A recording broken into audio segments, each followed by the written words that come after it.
Hey, what's going on, everyone?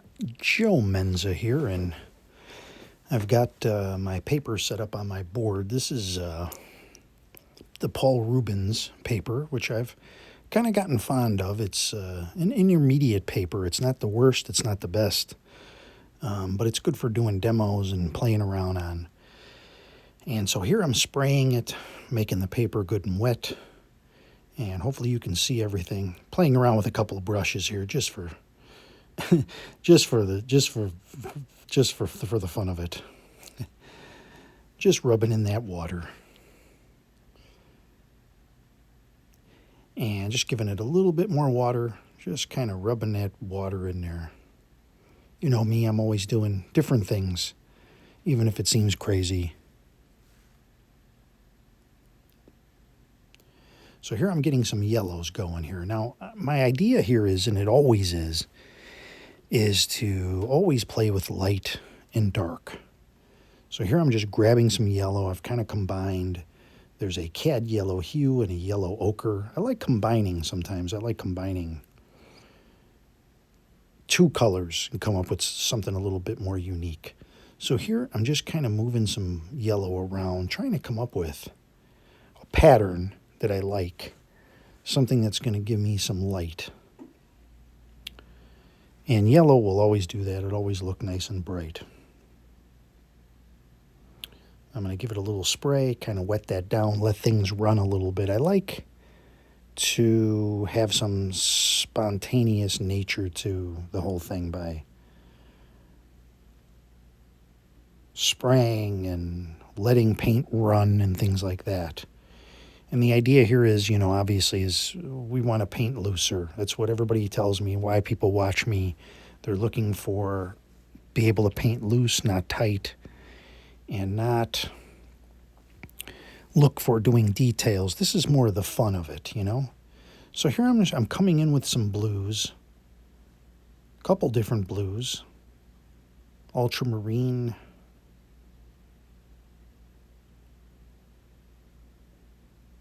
and probably cerulean. That's the temptation. Here I have this palette that I have 20, 30 colors on.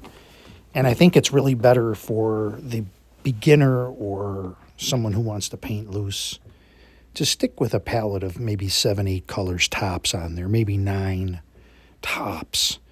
It's just better to get used to a simpler palette. Now here I've gone into a little bit of the Payne's Gray, and you can see how I'm now just kind of creating this drama. The darker I go with the surrounding color will make that look much lighter. Now you can see in the middle I sprayed it with the bottle, so I've kind of back to the normal paper. Plus we have that yellow, and we've got some real drama going on. We've got the light coming in. And I'm giving it a little more spray down the middle.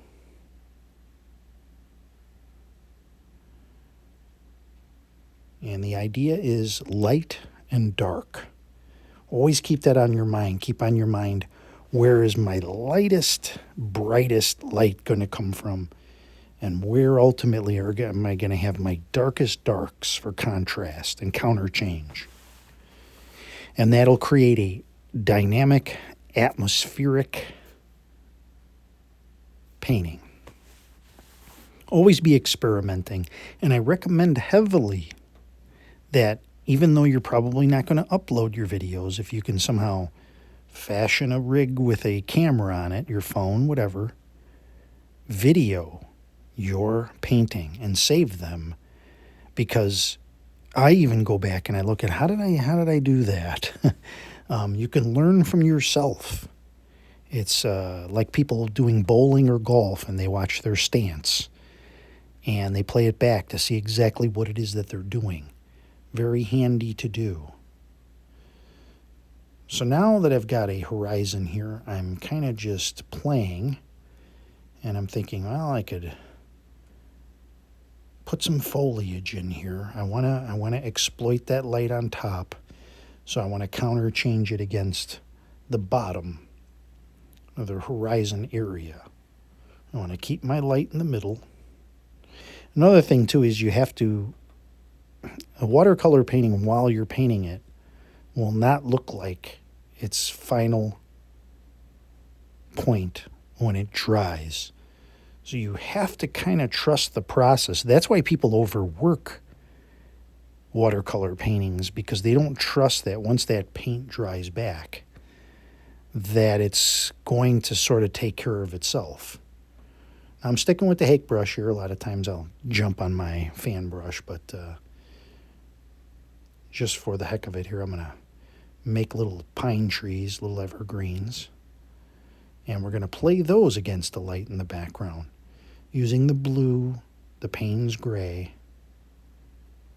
So we can go from the shade of blue all the way almost to such a dark blue-green that it'll look almost black, with 3 colors: a yellow, a blue, and a Payne's gray.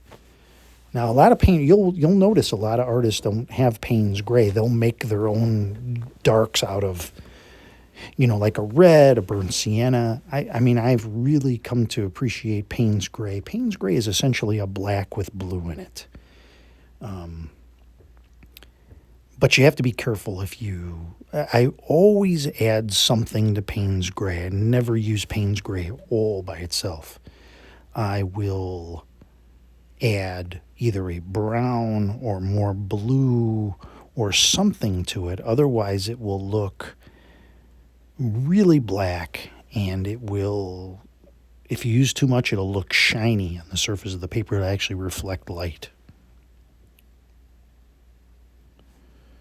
So I've added a little yellow to the surface. I kind of do this layering thing with my pine trees. I don't want them to look one-dimensional. So I will do them dark, and then I'll put the yellow in. I kind of work in reverse a little bit. And then I'll come back, I'll put a little more dark in there until I get a multi-dimensional tree. Sort of my rules of the 3. So we have a dark, a mid-tone, and then a highlight. And that I learned I used to paint model figures back in the day, vinyl figures. And they always had your base coat. Okay, you'd start with a base coat. You would airbrush it on or hand painted it. I would airbrush it. And then you would use a wash. And the wash was darker than the base coat, and it would settle into the crevices on the face, into the little eyelids and things like that. And then you would use a dry brush, and you would use lighter tones and go over the top, the bridge of the nose, the cheekbones, and you would have a 3-dimensional face. And in that case, the nice thing is you already had a 3-dimensional face you were working with. We're on a piece of paper here, so we're working with a 2-dimensional surface. So how do we fool people into believing we're looking at a 3-dimensional object, or you're looking at a window into another world? And so we do that by tones, textures, lighting. The goal is to have someone look at your painting and look into that space, and you can imagine yourself there.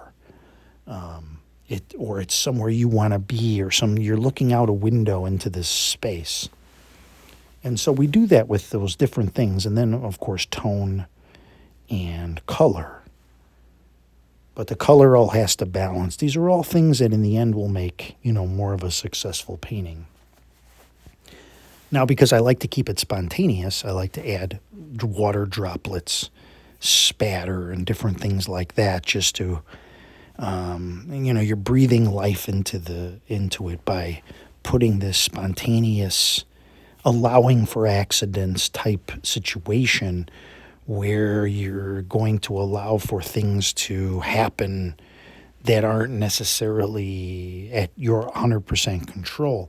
And that's really the key to loose painting, is when you free yourself of holding control very tightly. When you say, I want to just let it go and see what happens. When you try to paint something, when you try your hardest to paint a tree, it's never going to look as good as a spontaneous, just sort of letting go, like you're floating in water, and the water, eventually you float, and you learn how to swim from that. So from this, you want to allow for the water to do its thing. Let it, give it the room it needs. Especially in this case, it's easier because we're doing, we're not doing cityscapes or anything like that where we have to have exactly, right angles. Where we can have shrubbery that's, it's not neat, doesn't look like it was trimmed with, a hedge clipper. We can get wild with it. But in that case, we can also create a unique construct. So here I'm using some card, and I'm just very quickly putting in some sticks and some rocks to kind of differentiate where the line is, the tree line or land or whatever. And I will come back to that, and I will tighten that up a little bit with some more color. I've also used a little, like a phthalo blue. You can see it kind of standing out a little bit in there. I kind of thought it would make a nice contrast and make things pop. So I thought I'd add another pine tree. Now this is one thing I try not to do too much. I don't want two equal sides. So I'm going to put another tree in over here. I'll make 3 on one side, 2 on the other. I don't like to have, a mirror image. If you cut the paper in half, it's the same exact on the other side. I try not to do that. And now I'm coming in with a little bit of that Payne's gray, and I'm anchoring the little rocks and things down. Those make it pop out a little bit more. So we're in what I like to refer, if you've watched any of my other videos, the detail phase. Okay, so this is details, but yet they're not details of fiddling. These are details that are going to enhance the picture. Where can I go around and make little improvements here and there? Darkening, touching things up that maybe stand out in a way I didn't really intend. And so that's where I go with that. Can I darken up a tree here? Whatever. And the important thing here is, again, we're letting the light go. We left some light in the center on the bottom. That could be water down below a little pond or something. But the hook is this light that's coming out. It's like a bug light. You put the light out and the mosquitoes are kind of drawn to it. It's the same thing here. You're drawn to this atmosphere, this light. So I'm getting into this Payne's gray. I'm trying to darken things up a little bit.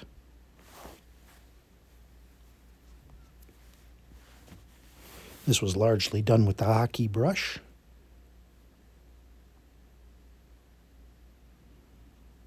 Now, you don't have to paint as freely as I am. I'm painting things, I like things a little more scruffy. And if you want your trees a little bit sharper, you can take a little bit more time. You don't have to be as loose. But there's a certain point when you're so tight that you don't feel like you're having a good time. And that when the painting's done, it just looks like something that was, you measured every square inch, you sweated over every little line in there. It just, it puts out a vibe. It really does.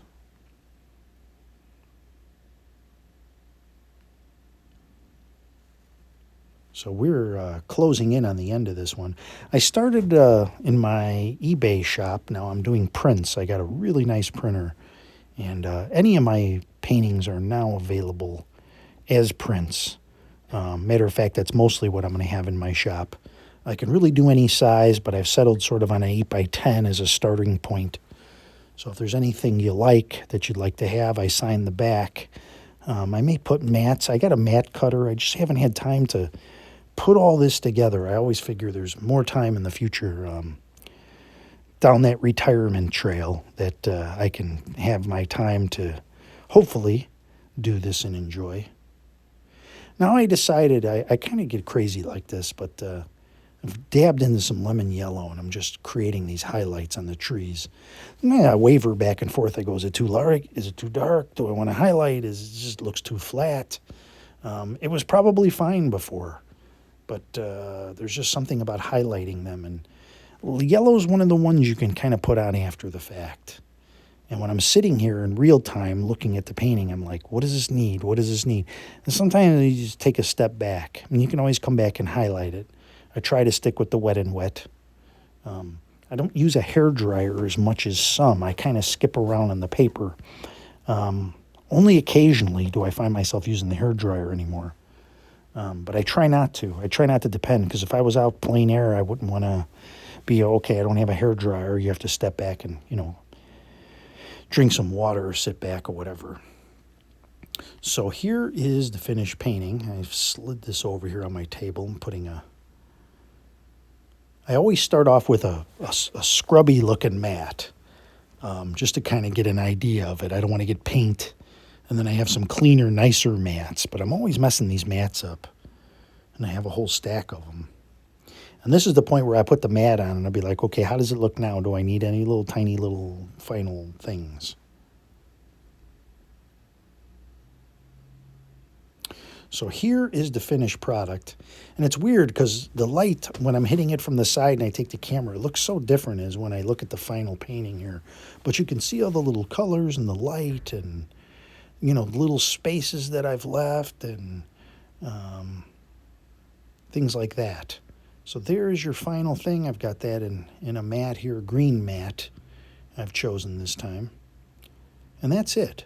Thank you so much for watching, everybody. I hope you enjoyed this, got something out of it. Check out my website. It'll be in the description just to see what else I have going on. Thanks, everybody.